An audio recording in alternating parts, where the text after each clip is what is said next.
Hello, everyone. It's me. This is me reading stuff on a Thursday night, trying to keep up this Thursday thing again. Or not keep it up, start it back up again. Okay, let's start with Question Corner. Let's just kick it off with a few questions for you. Do you consider yourself a selfish person? Sadly, I am selfish. I have selfish tendencies, and that's just how it is. I can't, I could go on and on, but I won't. Let's ask more questions. And I'm sorry to report that to you guys. What is the best advice you've ever been given in your life?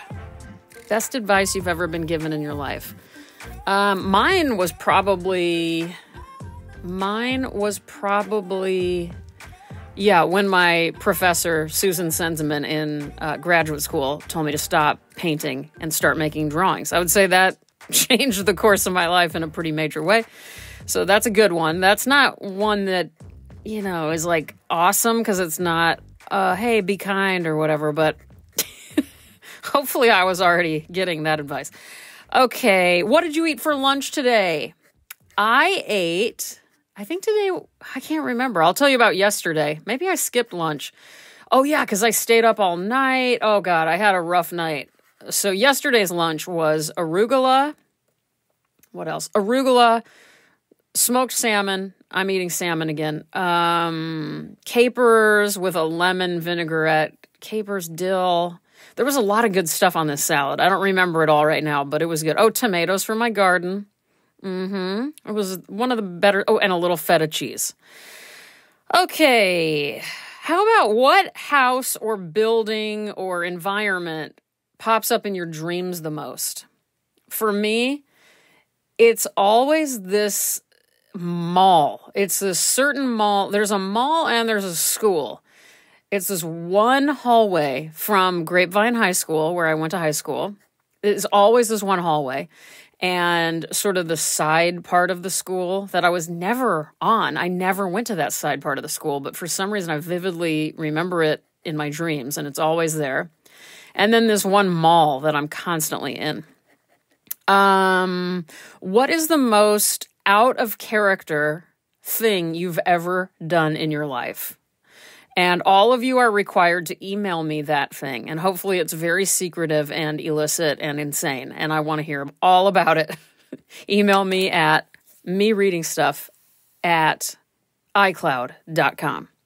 Mine was definitely when I was on the Stern Show, the Howard Stern Show. That was probably, although it was very in character in many ways because, I'm a fanatic for things. And so the fact that I got in and got on the show at all is kind of nuts. It's a nutty story if you've ever heard it. If you probably have never heard it because I don't believe I've talked about it that much. But it was all sort of a wild accident, and it was half real and half not, and the whole thing was nuts and very. I think I do a lot of unexpected and out of character things according to my family members. And Damien says the same thing all the time. He's like, I never know what is coming next with you. So I guess I am like that. Even though to me, I'm the most expected and boring person there is, but apparently not. All right. Those are the questions. Lunch. Are you selfish? Best advice. The dream question and out of character question. Okay. Let's see. What else is going on? Okay. Fun things to report. I have been taking it easy this week. So easy. So slow, so mindful, all of those good things that we all strive for. It's been a good week for me in that way. I gardened for 2 full days straight. One day I was out there from 8 o'clock, or about 8:30, I'd say, until almost 7. And I planted ornamental cabbage, ornamental kale, mums, some sort of black grass. It's like this beautiful black, kind of slate, gray black grass. I don't know. It looks very Halloween-like. I put some lanterns in the front yard. I don't even know what all I did. I did so much. I've been really realizing that because I'm always in a hurry and always rushing to the next show and never giving myself time, even on weekends, there are so many little minor projects that are just feel good, and they make me feel like a balanced adult that I never take care of. Like today, I also organized batteries and light bulbs. I have a lot of batteries and a lot of light bulbs because Damien and I both love like lanterns with these battery operated candles, these very dim orange glow candles. We have them all over the place. And other things, like a lot of battery-powered, like, holiday lights or cute little lights everywhere. Just batteries, light bulbs galore. And so I organized those. Those have been in a complete, like, disaster mess for 3 years. What else? All sorts of just little things. I'm organizing my laundry room. I'm just kind of taking care of stuff. I feel like a little homemaker. And I will tell you, I don't know why I said little. I didn't mean to make it diminutive, or, less than. But I will tell you, feeling that way right now, feeling like I'm nesting and it just feels very normal in a way that I need right now. So badly do I need it.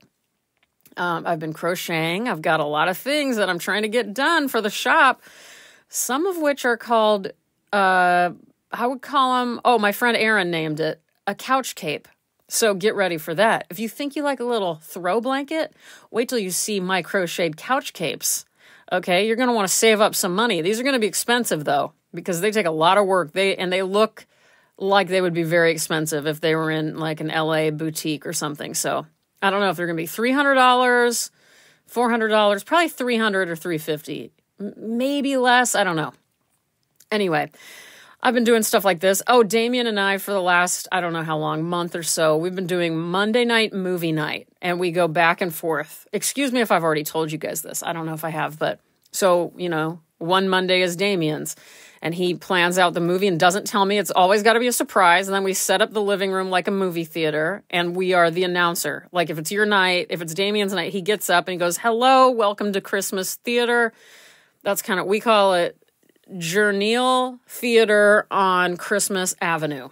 We do not live on Christmas Avenue, by the way, but we've deemed it that for some reason now. And we, make popcorn or bring candy and get drinks ready. We dim the lights. It's everything. We do it all. And then if it's your night, you introduce the movie. Hello, this is Three Women by Robert Altman. It came out in the month of my birth year, 1977. Shelley Duvall won Best Actress at the Cannes Film Festival. You do the whole thing. And yeah, my last two were Three Women.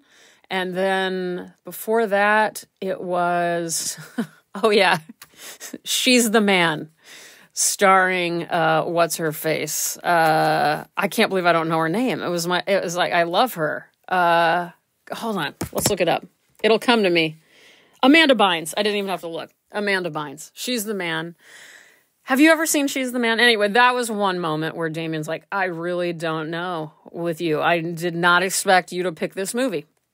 But we were both having a rough week or weekend or something, and I figured, this is a good week to watch something ridiculous. And I love the movie She's the Man. I love it. She is a high school teenager. She's very athletic. And all of a sudden, the school cancels the girls' soccer team. And she's very pissed. So long story short, she gets into a different school pretending to be her twin brother, at an all-boys school, I think. And then she gets onto the boys' soccer team by pretending to be a boy. And, oh my God, is it fun. And Amanda Bynes is fascinating and was a very good actress. It's too bad she's retired.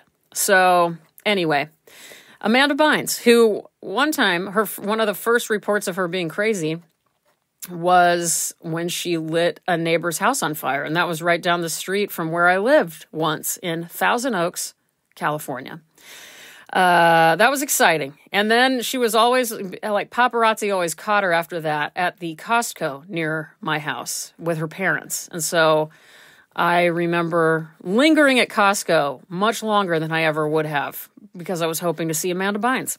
I'm somebody who loves seeing celebrities. It's the only thing I miss about Los Angeles, to be honest with you, is the celebrity sightings. I've probably told you guys that, and living in Beverly Hills, it was so common and so awesome. I mean, no matter where you live, you'll see celebrities constantly, but I miss it. I don't know why I care. I just do. I'm one of those people. Okay, and also I've been reading a lot. That's the only other update. I'm reading somebody who's possibly questionable, possibly canceled, but not canceled. One of those where when I looked into the cancellation of him, he is a man. He is a gay man. I don't think he was really canceled. I think, okay, sorry, my phone cut off out there. I'm still using my phone as a microphone, by the way, and I'm loving it. I do think it's very clear, and I think my new computer last week, the audio sounded really good on the podcast last week, in my opinion, so... And thank you guys for listening, by the way. Anyway, back to my canceled, not canceled writer. I can't wait to read from this man's work. And I'm very excited about it, but I also have that fear. It's just going to be somebody you guys don't expect if you listen regularly. And also, I don't know, it feels... All I know is that I'm obsessed with his writing right now, and I'm kind of obsessed with him, period. So we'll see how it goes. Maybe you guys won't be offended. But, it brings up the whole question about who are we allowed to be into? Who can we talk about? Who can we support? Who can we not support? And it's always it's rare for me because a lot of the times I'm not reading, people who are alive and well, but... in this case, I will be. And today I'm going to be reading from somebody who's alive and well. In fact, should I just start in on it? Let's start in on it. I do have another little thing to include in this podcast, something I recorded. I don't remember what it is, but I know I recorded it in my car on the way home from somewhere. So I'll add that on the end. I'm going to be reading from a book I believe I've read from one other time on the podcast. It is Mary Ruefle, who... might be the person Mary Ruefle and Mark Strand are probably the two people I've read from the most on the podcast. I'd love somebody to do the math on that. But Mary Ruefle, this is from Madness, Rack, and Honey, which came out in 2012 on Wave Books. We love Wave Books. I think they're out of here in Seattle. And this is a collection of her lectures. Oh my God, I don't know how to get around. Here we go. I don't know how to get around on my computer anymore. Like the little shortcuts on the Mac trackpad. I've got new ones and I don't know what I'm doing.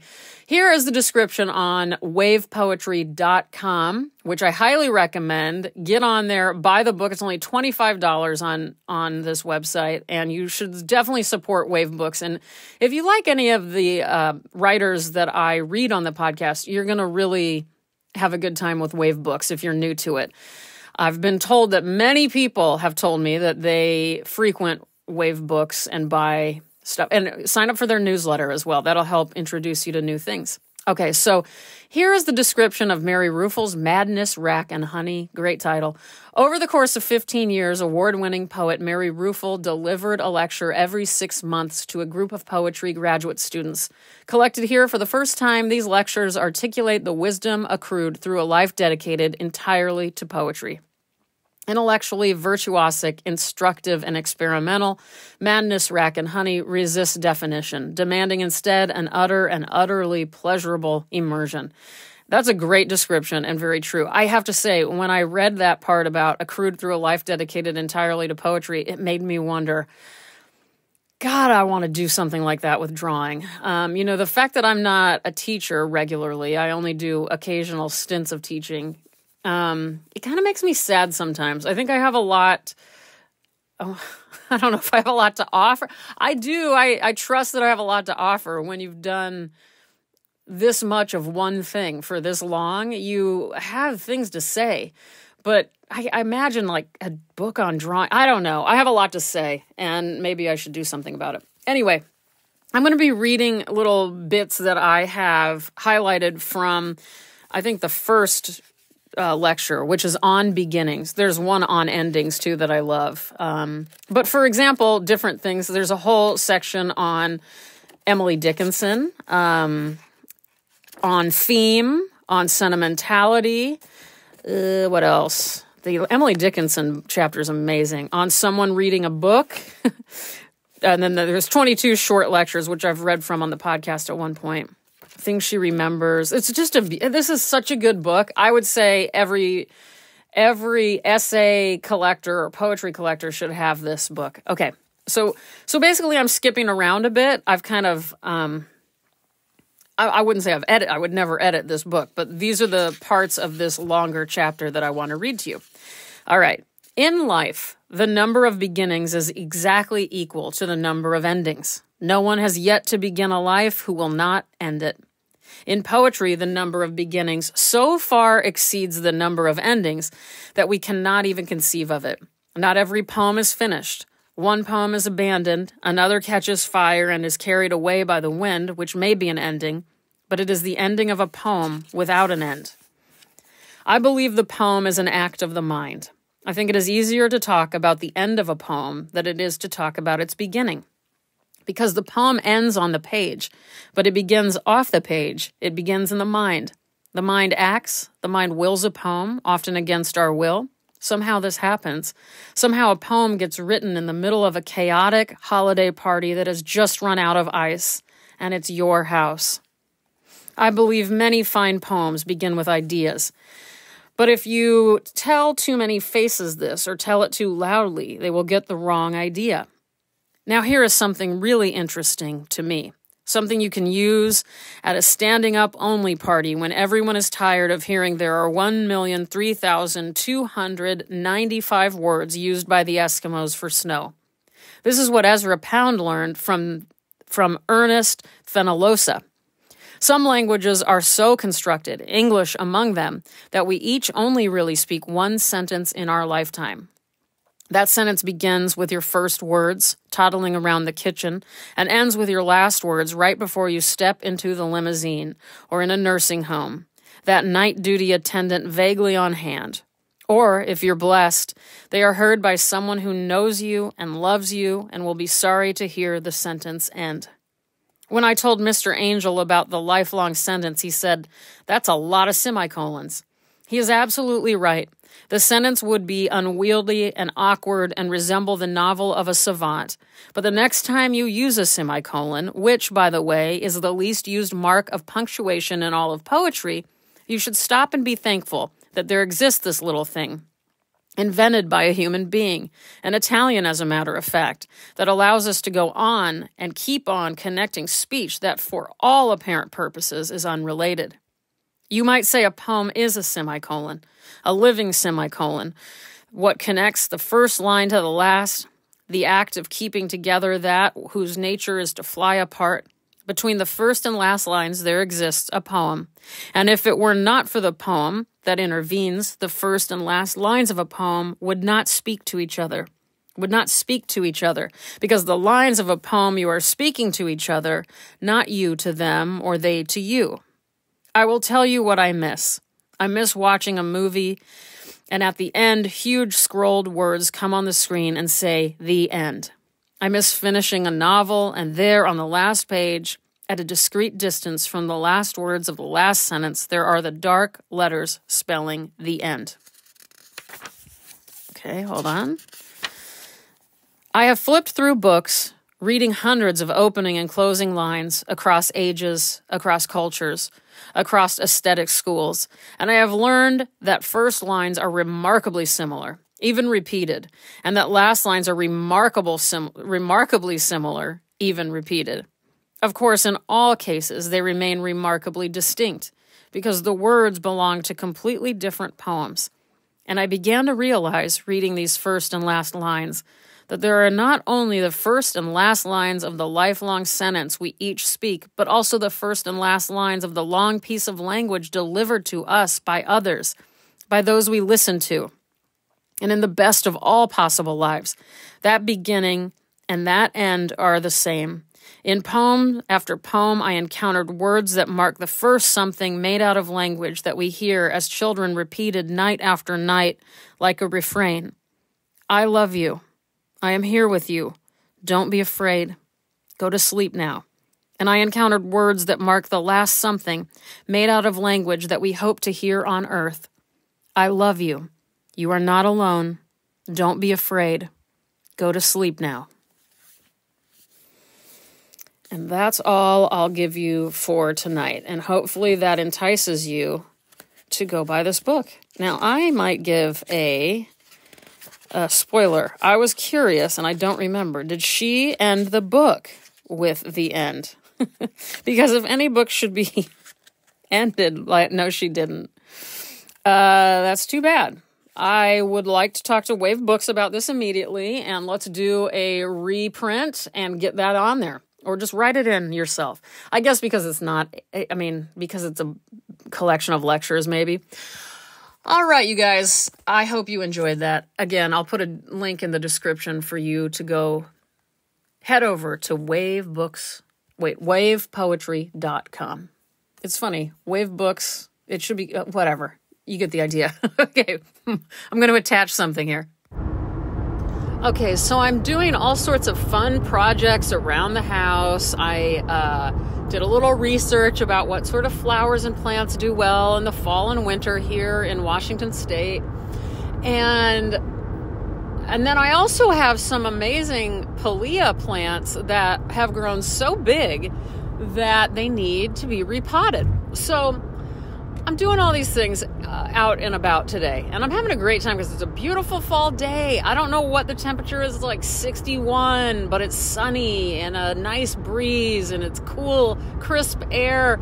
I can smell the water from where we live. It's just like so nice. And anyway, all of that's beside the point. What happened that I thought was funny was I was getting the new pots for my palea plants, and I had to measure. I first got the big, nice ceramic glazed, nicely made pots at this one nice nursery, but they didn't have any of the cheap plastic things that go on the inside. So I had to go to another, a regular hardware store for that.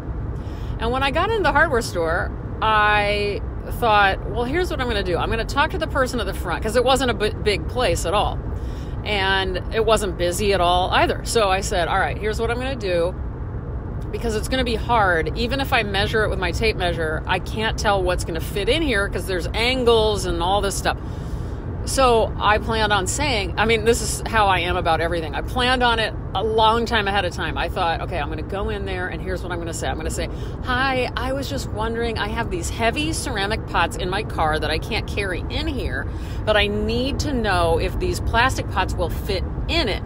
So if I leave you my driver's license, would you please let me take these 2 different sizes out to my car? And I promise I'll bring them right back. I obviously need my license.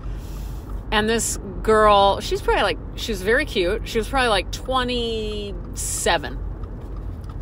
She just listened to me nicely. She wasn't being a jerk. And she goes, okay, she goes, where are you parked? And I said, okay, I'm right kind of near that black truck. I showed her the general vicinity. I'm like right past that black truck. And I don't know how far. It was like 3 rows away. Not a big deal. And I thought she was going to be like, oh, that's fine. She goes, okay, well, I can't trust you, so maybe if you move closer, I'll think about it. And she was dead serious. I was like, whoa! I love that she just said she cannot trust me. So I moved closer, and I came back in and asked her, and she did let me. And she didn't even make me give her my driver's license. So there you go. And then we ended up being friends. And I told her in the end, as I walked away, I go, you should really think about getting into the security business. And she laughed, and I cried, and we all went about our business, and it was all good. Maybe it's not the greatest story. I'm leaving this in, though, because I do think it's important to leave not great stories into your podcast. That's something I believe in. Because, again, we're unscripted here on me reading stuff. We have no sponsorship anyway, so nobody's going to get mad and, write me a email saying, we're going to have to pull our Tide stain stick remover pen from ad that you keep playing because you're not getting any clicks or any likes or whatever it is. I still do think this podcast should be a bigger deal. I don't know why. That's my new theme of the month, is that I just don't understand. I think it's pretty good. I think it's pretty unique. And none of you, by the way, got back to me and said, what category should this podcast be in? I really do want to start a part of my website, like an Easter egg section of my website that has a little section where people can answer some of these questions back without it being big deal, you know? So I just linked to this like section of my website where everybody can say, I think you're self-help, or I think you're comedy, or I think you're drama, or I think you're sci-fi, or whatever category I may be. So anyway, I'll think about that. I also am trying to decide, what do you guys think about this? I need a new website. Now, I personally have loved my website for a long time. A dear old friend of mine, Kayla, she designed it. I mean, I did a lot. I kind of designed it, and then she is the one who enacted the design. I mean, I told her every detail of what I wanted, down to the font and everything, but she did some really cool shit that I could never have come up with. She was amazing. And it's very me. However, times have changed. And things are different now. That's been a long time now. I don't know about a long time, but you know, maybe 7 years ago. So that's a long time. It's time to update it. So I'm trying to decide, what do you guys think? I love learning new skills, number one, and I love being in control. So I'm kind of thinking I need to do it myself. And I'm really good. I mean, I design my shop. I do everything on my shop pages, and it looks pretty good. And I do some complicated things for that, and my newsletters and stuff. Speaking of which, a lot of you guys signed up for the newsletter. So I'll be sending out another newsletter in the coming month. I don't want to send out too many. I think any more than once a month is horrible. But if you haven't signed up, this is where I'm going to announce everything. Anything special, any massive me reading stuff, tour, overseas, that kind of thing. You can sign up for my newsletter at the bottom of my webpage, www.robinoneal.com. Any of the pages, you scroll down to the bottom, you sign up for the newsletter. You can also send me a message via the website down there too. So, yeah, that newsletter went really well. And I noticed, like, I'm interested in the newsletter performance.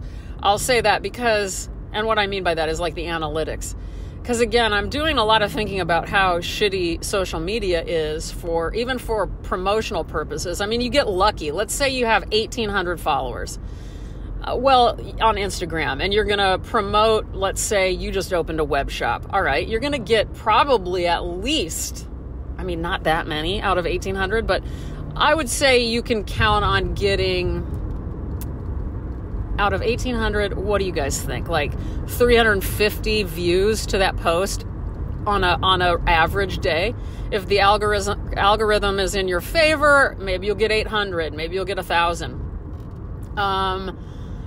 You know, you do the math on your own. You start looking at that or looking at the views and stuff, and you see it's not that great. But it feels like a lot. Whereas on a newsletter via email, it's different. Anyway, long story short, I guess the average amount of views to the newsletter via email, you get the analytics back. You see who clicked on things and who opened the email and looked and viewed the email. And my last one performed way higher than average. I can't remember the numbers, but let me just do an estimate. They say that you did a good job on your email campaign if somewhere from like 18 to 27% of people read your email. All right. That sounds so crazy low, but it's just true. So, but mine had 87% looking at it. And I'm like, is this a joke? And it's not, because the previous ones I did with my shop announcements were much lower, but I was still psyched about it based on the averages, because it was like 37 or 41 or whatever. So this one, something about it, I just think if I want to get things out there, if I want to talk about things and share things, I do think that I've landed on the right thing. So if it encourages any of you guys to start migrating away from us relying on these massive, I mean, just monstrous asshole corporations like Facebook, which owns Instagram, right? Or Twitter, and all of these, I mean, basically evil companies who own everything you post anyway. It's really scary when you start looking into it. And I'm sorry to sound so... I'm not sorry about anything. This is how I feel. It's a big part of my, career brain right now, is thinking about this kind of stuff.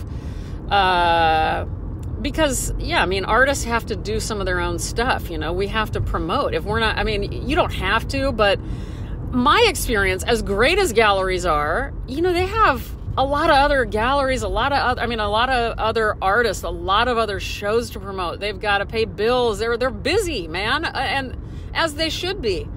So this is my job. This part is my job. They'll do their best. They can do their best while the show's up, but what are they going to do when it's not? I mean, they're going to do a lot, but I can do even more, and because it's just me. Anyway, this has been Art Business Services by Robin Renee O'Neill, and I hope you guys enjoyed it. That's all I've got for right now. I'm driving home.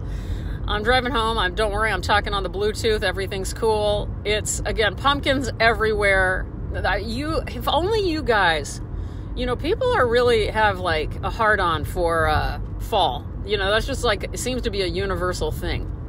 And if you saw the way I've decorated for fall, I think you would cry and be so happy, and you would want to bring over your favorite throw blanket and a book and come on over and cuddle up by the fire. Not with me. I'm not going to cuddle with you, but you can cuddle on. I've got a beanbag. I've got a chair called Big Joe. Big Joe was Frankie's favorite chair. I got Big Joe for me. He's like a little beanbag chair. And yeah, Frankie just stole it from me immediately. I brought it home. I can't remember why I bought it. I think it was for my studio. And when I like bring it in the front door, there's two naked kids playing on a trampoline right now. Just completely naked, bouncing around. Two little redheaded kids. One looked about 3, the other one looked about 5, in their front yard. I don't know. It's like I'm in Gummo or something all of a sudden. Anyway, Frankie stole my Big Joe chair the second I brought it in. I brought it in the front door, was about to take it to the studio. Next thing I look over, she is asleep on the chair. Big Joe. So that's her chair. But now she doesn't give a shit about it. And I don't have the heart to move it because I'm like, oh, what if she really does like it? And now I move it and she's going to be so sad. And she can't speak words to me. She can't speak English, so she can't tell me. How many of you worry about your pets, how they want to tell you things and they just can't do it? And they try, at least Frankie tries, by talking non-stop to me. Anyway, this is my other favorite house. This little guy, I think he lives alone. There he is. I just waved to him. I don't think he has any idea how obsessed I am with him. He has a mini grill, like a mini Weber, those little ones that are about the size of a basketball. He grills his dinner out in his front yard every night. And he just sits there. I think he's a smoker too, which you gotta love. God bless them all. You gotta love a smoker these days. It's like, I don't know. I just have to give them my respect for continuing this behavior. And it's on them. It's not bothering me. You know what I mean? All right. I'm home. I gotta go. Bye-bye. Hello, I'm Jim O'Neill, Robin's dad, here at Me Reading Stuff. We are offering free shipping on all books and stickers in the shop. This is an excellent chance to pick up 20 years of drawings, the big and beautiful monograph of Robin's work. Head on over to www.robinoneil.com/shop to pick up something fun for yourself or a friend. Coupon code BOOK. This offer is good through Halloween. Well, this is it, you guys. I hope you enjoyed all of that. I know you enjoyed the piece of Mary Ruefle's. You'll like the book. You should buy it. Be well, everybody. Take care of your digestive system. Okay? That's important. Watch a movie. Watch it on a Monday night. Slow down. Be kind. Don't gossip. Oh, God. Get an IRA. I have one, but I never contribute any money to it, and it makes me crazy. I worry about my death all the time. I don't know. I don't have kids of my own. Nobody will take care of me. Oh, my God. I always think of Magnolia and Jason Robards dying, and at least he had nurses. He had Philip Seymour Hoffman taking care of him. I'm not going to have that. All right. Expectations are pre-made resentments, and what else? I don't know. Get a good night's sleep. I have a little... Here, this is what I'm going to read to you. Familiar with the tranquil, she inclined instead towards the tumultuous.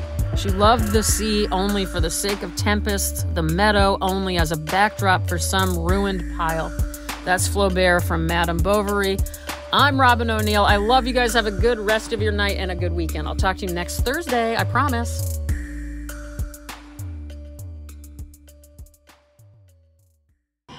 let me put it this way. It's very hard to put an end to your thoughts. I mean, they're just thoughts. You know, you can't stop them, and you can't start them.